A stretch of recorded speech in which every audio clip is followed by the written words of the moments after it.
ओम शांति, ओम शांति, ओम शांति।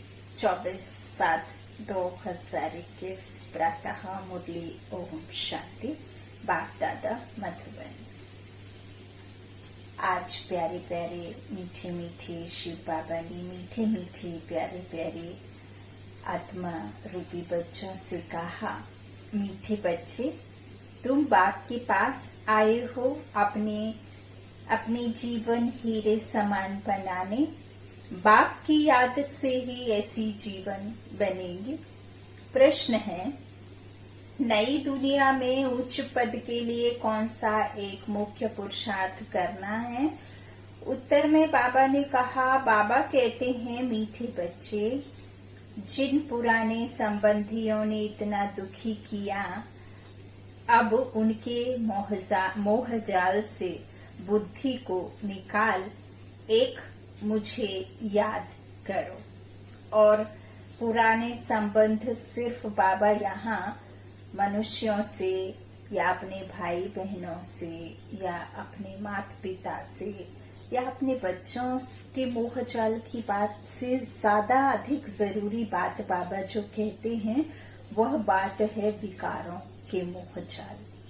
काम, क्रोध, मोह, लोभ, अहंकार, ये जो 5 आपके पुराने संस्कार हैं, जो मध्याजी संस्कार, जो द्वापर से हम आत्माएं इन्हें अपना समझ लेते और उससे ही दुखी हो जाते देहभान में आकर, काम विकार में आकर। तो इन पुराने संबंधों के मोह जाल से बुद्धि को निकाल। एक मुझे याद करो। एक बाप को याद करना है, खुद को आत्मा निश्चय समझना है। चलते फिरते कर्म में रहते, उनके साथ रहते भी मन को मेरे में लगाओ।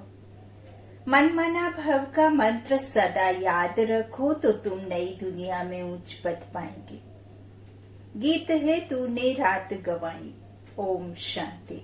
जैसे बच्चों को सभी शास्त्रों का सार समझाते हैं, वैसे इन गीतों का भी सार तुमको समझाते हैं। जो भी संसार में अभी लौकिक काल में जो भी भक्ति काल के गीत हैं, आरतियां हैं या कोई भी ओल्ड सॉन्ग का भी बाबा राज हमें यहाँ समझाते हैं कि उनकी लाइनों का यथार्थ रीति क्या मीनिंग है। क्योंकि किसी को यदि कुछ भासना आती है तो जरूर वो कल्पनाएं भी कहीं ना कहीं सच भी होती हैं, लेकिन यथार्थ नहीं समझ पाते। तो बाबा वह यथार्थ नॉलेज हमें यहाँ मुरली के द्वारा देते हैं। बाबा कहते हैं, गीतों का सार भी तुमको समझाते हैं। वही सबका रूहानी बाप रूहानी बच्चों को ब्रह्मा तन से बैठ समझा रहे हैं, न कि ब्रह्मा के तन में बाप बैठ समझा रहे हैं। बाप समझाते हैं, हे बच्चों, आत्मा बच्चों को, तुम जानते हो हमारा हीरे जैसा जन्म बन रहा है। बाप के पास आते ही हो हीरे जैसा जन्म बनाने। हीरे जैसा जन्म कहा जाता है स्वर्गवासियों का, कौड़ी जैसा जन्म है नरकवासियों का। तुम संगम युग को भी जान चुके हो, हम अभी संगम युगवासी हैं। यह संगम युग सबके लिए कल्याणकारी है। इस संगम युग में ही सर्व की गति सदगति होती है। क्योंकि कौन करते हैं? परम धाम से आने वाला मुसाफिर, पराए देश में आकर, पराए राज्य में आकर मुसाफरी करने आता है ना, तो परम धाम से आने वाला आकर हमें सदगति करते हैं। वह मुसाफिर है ना। तुम मुसाफिर नहीं हो, तुम आकर जाते नहीं हो। यह बात भी समझने की है।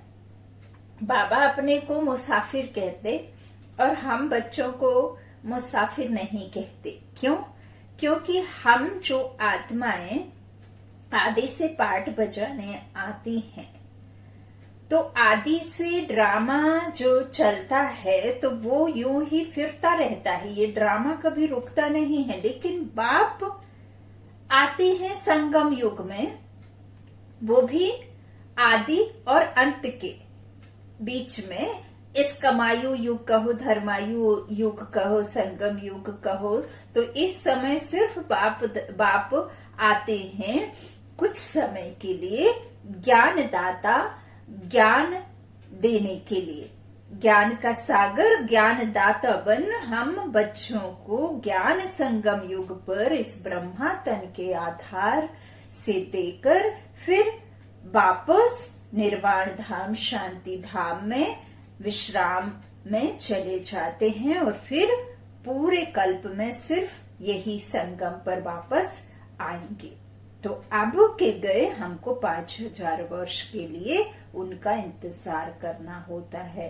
तो युगे युगे धर्मस्य ही, तो वो जो आपने सुना हुआ है, तो हर युग का विनाश और हर युग की स्थापना करने नहीं, बल्कि आता हूं मैं, यहां रहता नहीं हूं, मैं आता हूं जब इस संसार में हर एक आत्मा दुख से पुकारती है, तो उन्हें सुखी बनाने, सदगति देने, यह बातें बाबा कहते हैं। इसीलिए मुसाफरी, और हम आत्माएं तो एक तन छोड़ यहाँ ही दूसरा जन्म लेते। तो बाबा कहते हैं कि बच्चे जानते हैं तुम आकर जाते नहीं हो। बाप कहते हैं मैं पुरानी दुनिया में आकर फिर लौट जाता हूँ। बच्चे जानते हैं यह सेवा करने वाला सिर्फ एक मुसाफिर है, ऐसी सेवा और कोई कर ना सके, सेवा के लिए ही पुकारते हैं कि आकर हम पतितों की सेवा करो। बाप भी कहते हैं हम बच्चों की सेवा में आए हैं क्योंकि बच्चे बहुत दुखी हैं, पुकारते भी हैं हमारे दुख हरो और शांति दो। यहाँ दुख, बाबा कहते यहाँ दुख ही दुख है ना, तो दो चीज हमेशा याद रहती है, सुख और शांति। यहाँ दुख और अशांति है, तब पुकारते हैं। बाप ही आकर सारा राज सृष्टि चक्र का बच्चों को समझाते हैं। बच्चे समझते हैं अब भक्ति मार्ग खत्म होता है, कलयुग का अंत माना पत्ती नीचे उतरती आती है। ज्ञान से तुम्हारी चिढ़ती कला हो जाती है, तुम ऊंचते ऊंच पद पा लेते हो, फिर वह प्रारब्ध का सुख कम होता जाता है। जो हमें संगम युग पर ज्ञान मिलता है ना चढ़ती कला का, तो बाबा कहते हैं कि यह जो आपने ज्ञान लिया तो वह आपको उच्च पद दिला देती है, लेकिन ये ज्ञान फिर वहां नहीं रहता ना। बाबा कई बार मुरली में कह चुके कि इसकी प्रारब्धि प्राप्ति आपको मिलती है और फिर वही प्रारब्धि प्राप्ति आपको धीरे धीरे क्या करते हैं, धीरे धीरे कम होती जाती है। तो आधे कल्प तो आपको ये प्रारब्धि प्राप्ति साथ होकर के सुख देती है, फिर उसके बाद में आप द्वापर में आके वापस, यूं तो सतयुग के बाद ही त्रेता में ही हमारी कलाएं कम होने लग जाती हैं, हम सीढ़ी उतरना शुरू कर देते हैं। भला आपने आज कोई सामान खरीदा और कल आप बेचेंगे तो उसे सेकंड हैंड ही कहेंगे ना, उसका दाम कम मिलेगा, है ना, जो का त्यों नहीं मिलेगा। भला आप एक दिन पहले ही क्यों ना लें, इवन आप उसका बॉक्स भी ना खोलें, कोई सामान रीसेल करेंगे तो उसे आपको वापस फिर से दाम कम ही लगाना होगा, है ना। तो इसी तरह से हमारा भी सतयुग के बाद त्रेता में हमारी कलाएं थोड़ा सूक्ष्म रूप से कम हो जाती हैं। बाबा कहते हैं इस तरह से वहां आप जो है प्रारब्ध का सुख कम होता जाता है। भक्ति तो भारत में जितनी होती है उतनी और कहाँ नहीं। बाबा कहते आधा कल्प भक्ति चलती है, जब से द्वापर शुरू होता है और दूसरे धर्म स्थापन होना शुरू होते हैं तब से भक्ति शुरू होती है।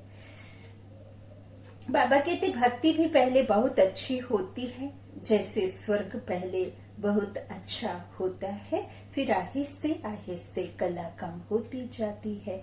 भक्ति शुरू होती है तो पहले पहले शिव के पुजारी बनते हैं, है ना, शिवालय शिव के पुजारी बनते हैं, क्योंकि हमारा जो सुख दाता है वो शिव ही है, भगवान है। तो सबसे पहले तो वहाँ शिव के ही पुजारी बनते हैं। तो आधा कल्प कोई पूजा होती नहीं है, फिर भक्ति मार्ग शुरू होता है और दूसरे धर्म भी शुरू होते हैं। तो बाबा कहते इतनी भक्ति और कोई कर नहीं सकते। पूरा आधा कल्प भक्ति चलती है, द्वापर से भक्ति चलती है ना। तो बाबा कहते हैं यह भी तुम बच्चे जानते हो कि बाप जो सबको, खास भारत को सदगति देते हैं, स्वर्ग का मालिक बनाते हैं, वही दूर देश का मुसाफिर आया हुआ है। बाबा कहते हैं हम बच्चों को फिर से स्वर्ग की बादशाही देने, बस भी कितना जबरदस्त है, परंतु एक भी बात किसकी बुद्धि में नहीं बैठती। भारत में भक्ति कितनी करते हैं, कितने मंदिर हैं, भारत खंड में तो ढेर मंदिर हैं। अभी तुम जानते हो यह किसके मंदिर हैं? पहले पहले तो शिव बाबा का मंदिर बनता है, फिर बनते हैं देवताओं का, देवताओं के बनते हैं, बाद में बाबा कहते हैं बाद में देवताओं के वह मंदिर है। मंदिर बाबा कहते हैं मंदिर भी तुम्हारे सामने खड़े हैं, अभी है ना देवी देवताओं के मंदिर, तो बाबा कहते वह भी तुम्हारे सामने खड़े हैं। एक तरफ शिव बाबा की पूजा करते हैं, दूसरी तरफ शिव बाबा तुमको पूज्य बना रहे हैं। पूज्य से पुजारी बनते हैं ना, तो पुजारी वापस कौन बनाएगा? जो एवर प्योर होगा, है ना, परे ते परे, जहाँ किसी मनुष्य आत्मा की बुद्धि जा ही नहीं सकती, परे ते परे रहने वाला पारलौकिक परम धाम का निवासी, तो वह हमें पूज्य बना रहे हैं। तुम यहाँ आए हो पूज्य देवता बनने।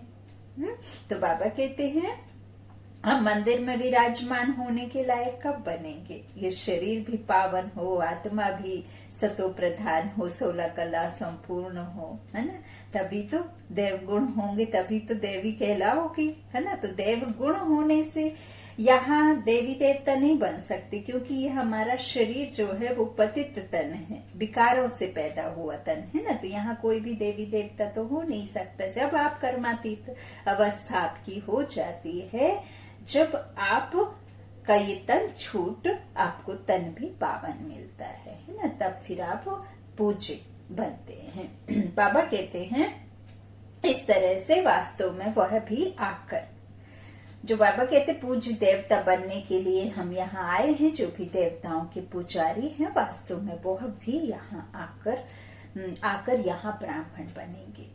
समझ रहे हैं? जो भी देवताओं के पुजारी, पूज्य सुपुजारी, परमात्मा पूज्य सुपुजारी नहीं, हम आत्माएं पूज्य पुजारी बनती हैं, है ना। तो बाबा हमें समझाते हैं कि वही आकर यहाँ ब्राह्मण बनेंगे। धीरे धीरे वृद्धि होती जाएगी, सभी इकट्ठे तो पढ़ ना सके।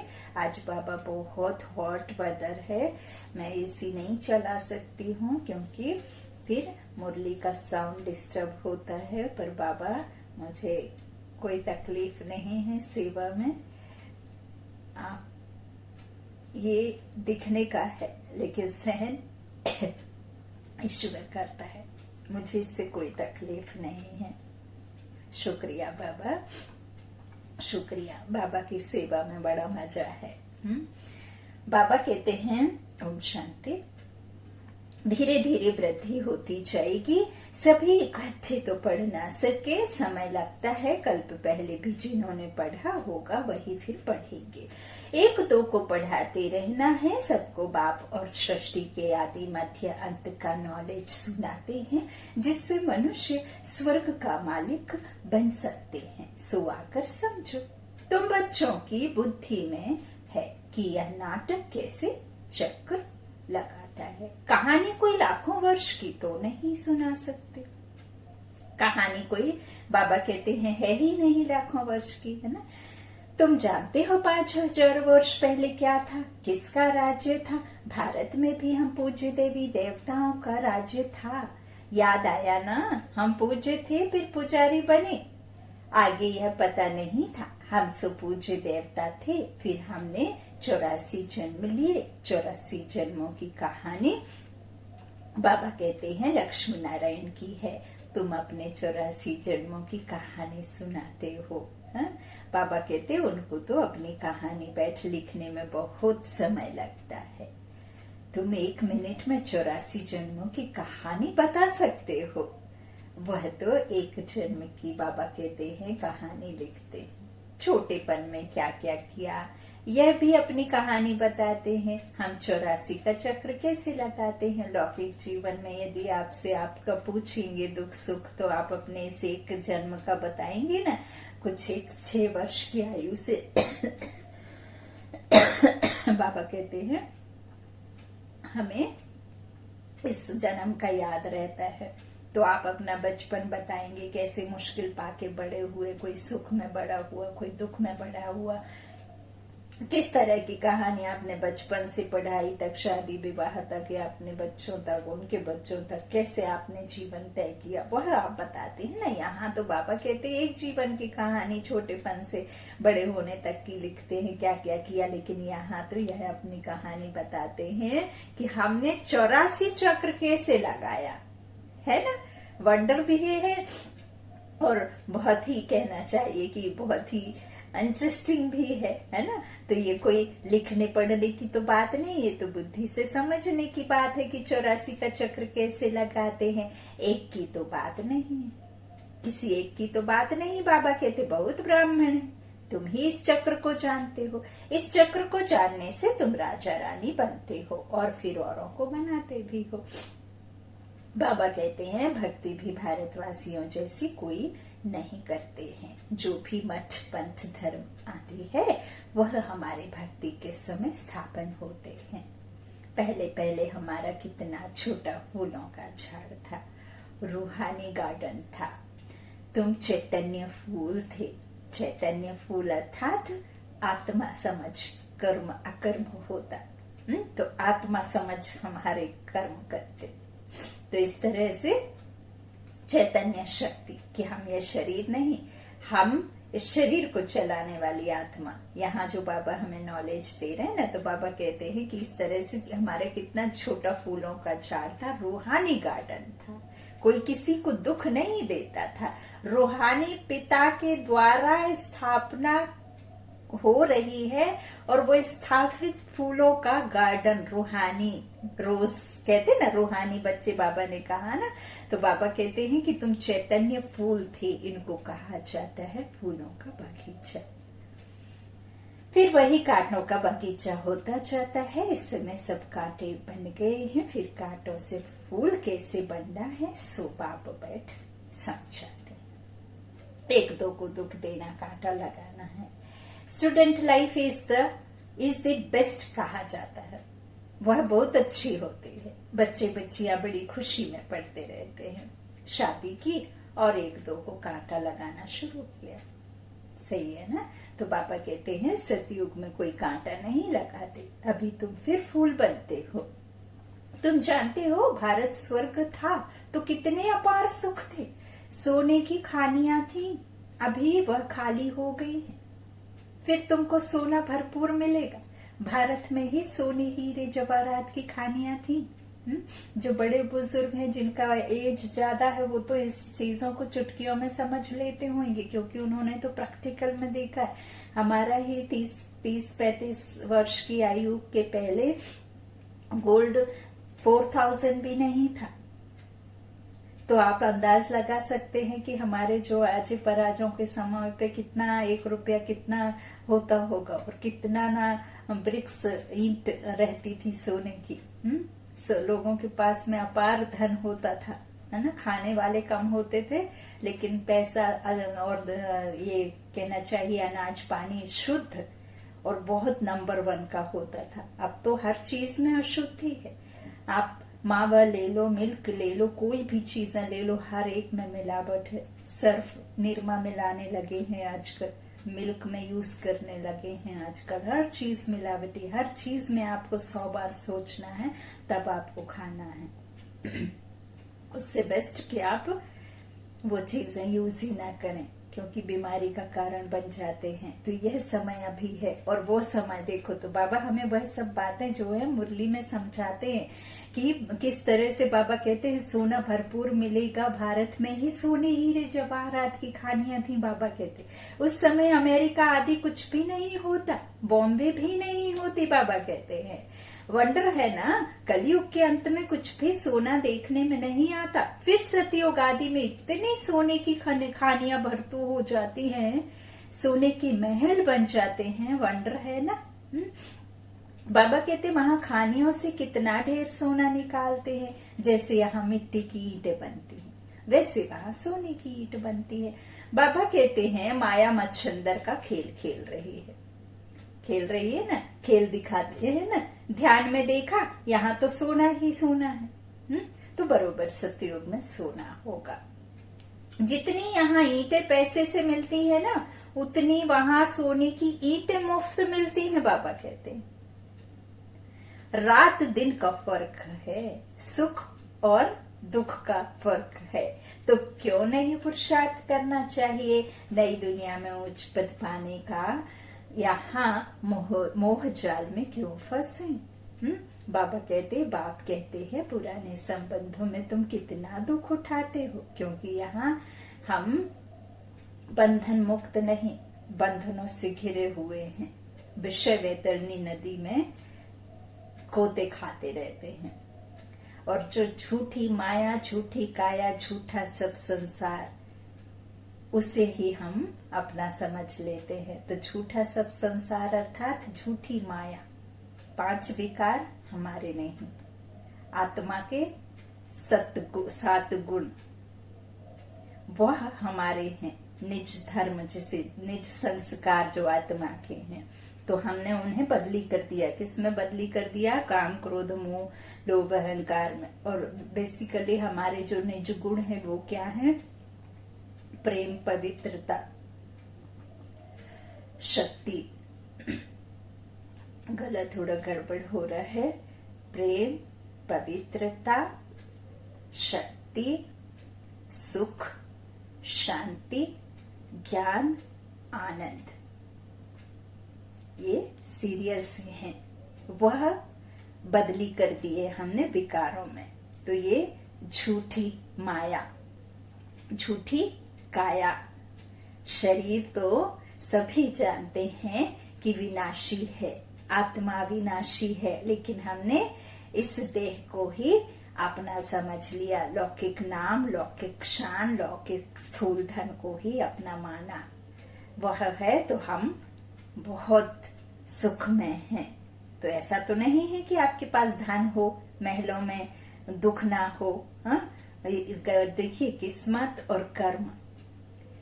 खुशी है तो गरीबों के घर में भी हंसी गूंजती है, वरना महलों से भी हमेशा रोने की आवाज आती है ना। तो महलों में रहने वाला अंदर से ऊपर से भल भरा हुआ दिखता है, लेकिन अंदर से भर तो नहीं होता, खाली होता है, खोखला होता है अंदर से। जरूरी नहीं है कि उसे कोई बीमारी ना हो, कोई मुश्किल ना हो, कोई परेशानी ना हो, है ना। तो बाबा यही सब कहते हैं, झूठा सब संसार ये रावण की दुनिया है, राम राज्य नहीं है, ये सुख की दुनिया नहीं है।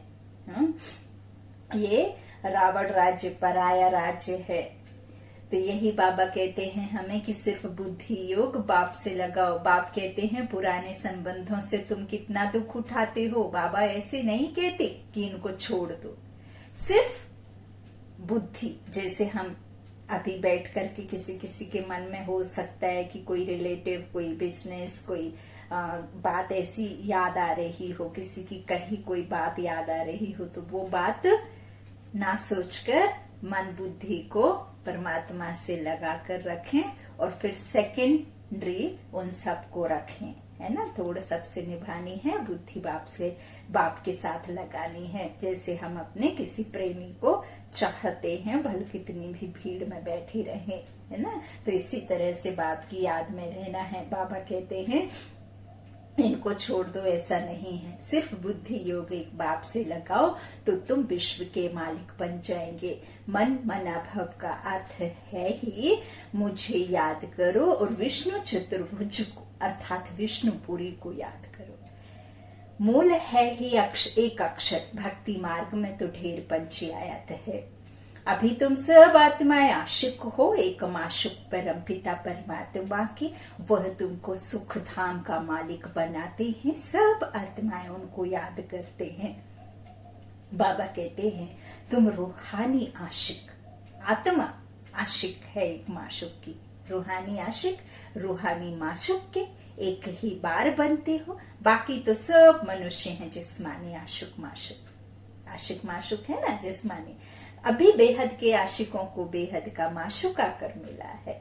उनको कहा, कहते भी हैं आओ आकर हमको पतित से पावन बनाओ। एक को ही पुकारते हैं। तुम जानते हो हमारी आत्मा पतित बनी है, इसलिए पुकारते हैं पतित पावन आओ। कुंभ का मेला लगता है, कितने जाकर गंगा स्नान करते हैं, फायदा कुछ भी नहीं, पावन कोई भी बनता नहीं। अभी बाप आकर ज्ञान वर्षा करते हैं, तुम्हारे ऊपर ज्ञान की वर्षा हो रही है, जिससे फिर कांटों का जंगल फूलों का बगीचा बन जाएगा। तुम जानते हो हमारा जब राज्य होगा तो वहां कोई पतित होगा ही नहीं। बाबा कहते हैं इस तरह से सारे विश्व पर ज्ञान वर्षा हो रही है, सब कुछ हरा भरा हो जाता है, खानियां भी हीरे जवाहरातों की नई बन जाती हैं। अब तुम बच्चों को कितना खुशी में रहना चाहिए, सम्मुख देखते हो। बाबा कहते बेहद का बाप बैठ समझाते हैं कि तुम मुझे याद करो तो तुम्हारे विकर्म विनाश होंगे। भल तुम कहाँ भी बैठो, स्नान करो, बुद्धि में बाप की याद रहे। कई ना बाबा की याद में बाथरूम में या ऐसे जगह जाते हैं, फ्रेश होने के समय याद नहीं करते। कहते भगवान को वहां याद करना तो पाप जैसा होगा, क्योंकि हम वहां क्या करते हैं सब जानते हैं ना। लोग समझते हैं कि वहां हम गंद करते हैं, कुछ इस तरह से मन बुद्धि में ये आता है। तो देखिए परम पिता परमात्मा ने कई बार मुरली में ये वापस रिपीट कर रहे हैं। देखिए कोई ऐसे एक एक शब्द को तो नहीं लिखेगा, ये समझने की बातें हैं कि वो अभोक्ता है, उसको शरीर नहीं है, वो अशरीरी परम आत्मा, उसे हमारे शरीर के कोई भी संबंधों से नहीं, बल्कि उसे सिर्फ और सिर्फ आत्मा से ही प्रेम है। और हम आत्माएं उस आशिक उस माशुक को याद करते हैं, तो हम क्या करते हैं, उनसे कुछ भी लेना देना नहीं है उनको। सिर्फ उनको ये है कि परमात्मा को हम कब कैसे कहाँ याद करते हैं वह नहीं, कितना याद करते हैं वो बात है। तो ये ऐसा नहीं है। आज बहुत गर्मी है बाबा सॉरी बाबा। तो बाबा कहते हैं कि इस तरह से बुद्धि में बाप की याद रहना चाहिए, सदा रहना चाहिए। बाबा कहते हैं कि ऐसा नहीं समझना है कि हम जो है उधर जाएं तो नहीं कर सकते हैं। बाबा कहते भल कहीं भी बैठो, स्नान करो, बुद्धि में बाप की याद रहे। आप स्नान करते हो, आप जल की लोटी डालते हो, तो बोलो कि मैं नहीं बल्कि मेरा परमपिता परमात्मा ब्रह्मा माँ मुझे नहला रही हैं, मुझे इस शरीर रूपी वस्त्र को स्वच्छ बना रही हैं, जिसमें ये आत्मा रूपी देवी देवता को विराजमान होना है। मैं देव कुल की देव आत्मा हूँ। जल की लोटी डालते समय रिपीट करें कि मैं सतो प्रधान जड़ी बूटियों से जो है भरपूर ये पानी अमृत, जो मुझे एक एक बीमारी से निरोगी, बिल्कुल एकदम आरोग्यवान बनाता है। मेरी बॉडी के एक एक दर्द खत्म हो रहे हैं। ये पानी नहीं, ये मेरे बाबा का भेजा हुआ अमृत है, जिससे मैं इसे पवित्र बना रही हूँ। इस तरह से पूछते वक्त कि मैं इस शरीर को, इस शरीर रूपी कपड़े को उजला स्वच्छ बनाकर इस पर मैं सफेदी अर्थात पवित्रता की सफेदी को ओढ़ रही हूँ, पोंछ रही हूँ। तो इस तरह से आप हर वक्त हर क्षण बाबा के उसमें रह सकते हैं। हर संकल्प में ब्रश करते हुए बाबा की याद में रहिए कि मैं ब्रश के द्वारा गंदगी को, जो भी मेरे अपशब्द हैं, जो भी किसी आत्मा के प्रति गलत भावना है, उसे अलग कर रही हूँ। मैं खुद के प्रति यदि कभी मन में कोई गलत संकल्प लाती हूँ, उसे मैं इस गंदगी के द्वारा बाहर निकाल रही हूँ। बहुत अच्छे बाबा के पूरे दिन के लिए हैं। वो सुबह से रात तक आपका कैसे निकल जाएगा बाबा की याद में पता ही नहीं चलेगा, है ना। तो सुबह उठते ही ऐसा नहीं है कि नहाने के बाद शुरू करना। नहाने के बाद यदि आप बाबा को याद करते हैं, तब तक तो आप पता नहीं कहाँ कहाँ घूम के आ जाएंगे। तो परमात्मा तो पीछे हो गए ना, जिसे आपको आगे रखना है वो तो पता नहीं कितने पीछे चले गए। तब तो आपने रिश्तेदार, नौकरी, चाकरी, कपड़े लत्ते, खाना पीना सब कर लिया होता है ना। कहाँ घूम कर आ जाते हैं ना। तो बाबा कहते हैं इस तरह से बुद्धि से बाप की याद रहे, वहां तो याद करने की फुर्सत है। बाप को जितना याद करेंगे उतनी ही कमाई है, याद से ही कमाई है। ऐसा कभी सुना कि याद से कमाई होती है ना। तो बाबा कहते कितनी बड़ी कमाई है, तुम विष्णुपुरी के मालिक बन जाएंगे। तुम जानते हो हम आत्माओं का बाप जो है निराकार है, उसने इस शरीर का आधार लिया है, ब्रह्मा तन का। बाबा कहते हैं भागीरथ का भी वर्णन है ना। तो बाबा कहते हैं भाग्यशाली रथ, जिस रथ पर परमपिता परमात्मा सवार होती है। आत्मा का रथ जब तैयार होता है तो छठ आत्मा आकर प्रवेश करती है। बाप को तो इस रथ में आकर सिर्फ नॉलेज देनी है। इनके भी बहुत जन्मों के अंत में जब वानप्रस्थ अवस्था होती है तब बाप आते हैं। और वानप्रस्थ अर्थात कोई जंगल में छोड़ने की बात नहीं। बाबा कहते वानप्रस्थ अर्थात वाणी से परे जाना होता है। जब आत्मा बूढ़ी हो जाती है ना, तन आत्मा तो कभी बूढ़ी नहीं होती है, तो वानप्रस्थ अवस्था होती है, तब बाप आते हैं। मैं आकर इनमें प्रवेश करता हूँ अथवा इस रथ में विराजमान होता हूँ। बाकी कोई घोड़े गाड़ी के रथ की बात नहीं है, ना ही बैल आदि की बात है। और कई फिर इधर भी मूंझ जाते हैं कि कैसे वो भगवान इनके तन में आए, तो भूत कैसे आ जाता है, चलती फिरती किसी भी शरीर में आ जाता है। तो क्या वो भगवान, वो सर्वशक्तिमान, वो सर्व कल्याणकारी, वो विश्व पिता नहीं आ सकता है किसी के तन में? जो उनकी चाहत जिसमें आना है, उनका ड्रामा, उसमें नहीं आ सकता? आ सकता। वो तो एवर प्योर, वो तो सर्वशक्तिमान, वो तो विश्व की सर्व आत्माओं का सदगति दाता, कल्याणकारी, हम सब आत्माओं का पिता है। तो वो क्यों नहीं आ सकता, है ना। तो यह बात मूंझने की नहीं है, बातें समझने की है, नॉलेज में रख करके फिर इसे धारण करने की है। बाबा कहते हैं इस तरह से मैं इनमें आता हूँ। बाकी कोई घोड़े गाड़ी रथ की बात नहीं है। अभी तुमको यह ज्ञान मिला है, बाप बैठ सम्मुख तुम बच्चों को समझाते हैं। तुमको तो बहुत खुशी होनी चाहिए। ICS का इम्तिहान पढ़ते हैं तो बड़ा नशा रहता है। बाबा कहते हैं वह होता है सबसे ऊंचे इम्तिहान। तुम्हारी भी यह पढ़ाई है, यह भगवान की पाठशाला है। अब प्रश्न उठता है, भगवान कौन? क्या श्री कृष्ण या शिव बाबा? सबका भगवान कौन है सिवाय एक निराकार के? सब तो कृष्ण को मानेंगे नहीं। अब आप भारत में कृष्ण को मानते हैं, आप विदेश में चले जाएं तो कृष्ण को मानेंगे? उस बच्चे को मानेंगे? नहीं मानेंगे। सब जगह निराकार ही है। आप रूह कहो, आप अल्लाह कहो तो लाइट है, आप गॉड ऑफ लाइट कहो तो लाइट है, आप निराकार कहो तो लाइट है, आप शिव कल्याणकारी कहो, शिवलिंग कहो तो लाइट है। आप जहां भी जाते हो, जापान में जाते हो तो भी लाइट को ही मानते हैं। तो विश्व में लाइट, नूर भी लाइट है। अकाले तख्त पर विराजमान जो गुरुद्वारे में कहते हैं वो भी लाइट है। तो इस तरह से बाबा कहते हैं कि सब एक को मानते हैं, लेकिन कृष्ण को सब नहीं मानेंगे। सभी आत्माओं का वह बाप, वह निराकार परमपिता परमात्मा, वह सदैव परम धाम में रहते हैं, एक ही बार आते हैं बच्चों को स्वर्ग का मालिक बनाने। बाबा कहते हैं तुम जानते हो वही बाबा कल्प कल्प आकर हमको रंक से राव बनाते हैं। भारत अब रंक है ना, फिर दूसरे जन्म में क्या बनना है?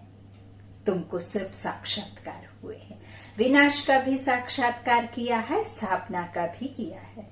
भगवान बच, मैं तुमको राजाओं का राजा बनाता हूँ। बहुत दान पुण्य करने के बाद करने से कोई को अल्पकाल का सुख मिलता है। राजाओं के पास जन्म ले फिर फट से मर जाते हैं, कोई गर्भ में भी मर जाते हैं, कोई लूले लंगड़े काने बन जाते हैं। जैसे कर्म करते हैं वैसा पद पाते हैं। अब तुमको तो राजाओं का राजा बनाते हैं। तुम कहते हो बाबा हम बलिहार जाएंगे, तो बाबा कहते हैं तो जरूर राजाई भी तुम पाएंगे।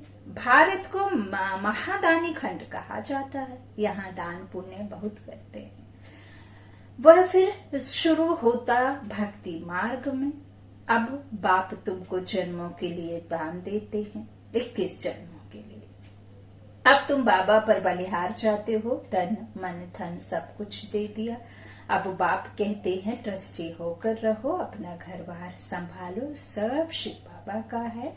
मैं आपका हूँ, आपको ही याद करता हूँ, दिल से सरेंडर करते हैं। बाप कहते हैं भल महल में रहो, घूमो फिरो, मौज मनाओ, सिर्फ मुझे याद करो तो तुम बहुत खुशी में रहेंगे। तुम विश्व के मालिक थे, अब फिर तुम पुरुषार्थ कर वह बनते हो। बाप समझाते हैं मीठे मीठे बच्चों का, बच्चों इस योग बल से ही तुम विक्रमाजीत बनेंगे। बाप की याद से तुम विश्व के मालिक बनते हो। अच्छा, बाप दादा का याद प्यार, मीठे मीठे सी कीलाधे बच्चों प्रति माता पिता बाप दादा का याद प्यार और नमस्ते। बाप दादा का याद प्यार और गुड मॉर्निंग। रूहानी बाप के रूहानी बच्चों को नमस्ते। हम रूहानी बच्चों की रूहानी माता पिता बाप दादा को याद प्यार और गुड मॉर्निंग। शुक्रिया बाबा, मीठे बाबा, प्यारे बाबा, सबका साथी सबका सहारा। हम अथक हैं क्योंकि थकते नहीं हैं, क्योंकि बाबा हमें अथक बनाता है। करण करावन हार करा रहा है, करण हार हम किए जा रहे। धारणा के लिए मुख्य सर बाबा ने कहा पहला राजाई पद पाने के लिए बाप पर पूरा पूरा बलिहार जाना है, तन मन धन सब समर्पण कर ट्रस्टी होकर रहना है, विक्रमाजीत बनने का पुरुषार्थ करना है। दूसरा बाबा ने कहा याद में ही कमाई है, इसलिए निरंतर याद में रहने का पुरुषार्थ करना है। ऐसा रूहानी फूल बनना है जो फूलों की दुनिया का अधिकारी बन जाए, अंदर में कोई भी कांटा ना रहे। वरदान बाबा ने दिया त्रिकालदर्शी स्थिति में स्थित रह, सदा अचल और साक्षी रहने वाले नंबर 1 तकदीरवान भव। त्रिकालदर्शी स्थिति में स्थित होकर हर संकल्प हर कर्म करो और हर बात को देखो। यह क्यों, यह क्या, यह क्वेश्चन मार्क ना हो, सदा फुल स्टॉप, नथिंग न्यू। हर आत्मा के पाठ को अच्छी तरह से जानकर पाठ में जाओ। आत्माओं के संबंध संपर्क में आते न्यारे और प्यारे पन की समानता रहे तो हलचल समाप्त हो जाएगी। ऐसे सदा अच्छे और साक्षी रहना, यही है नंबर 1 तकदीरवान आत्मा की निशानी। आज का स्लोगन है सहनशीलता के गुण को धारण करो तो कठोर संस्कार भी शीतल हो जाएंगे। सहनशीलता के गुण को धारण करो तो कठोर संस्कार भी शीतल हो जाएंगे। बिल्कुल सच बाबा। ओम शांति। शुक्रिया मीठे मीठे प्यारे प्यारे बाबा, कोटि कोटि धन्यवाद मेरे परम पिता परमात्मा को और सभी स्नेही भाई बहनों को। खूब खूब प्यार बाबा का सभी आत्माओं के लिए।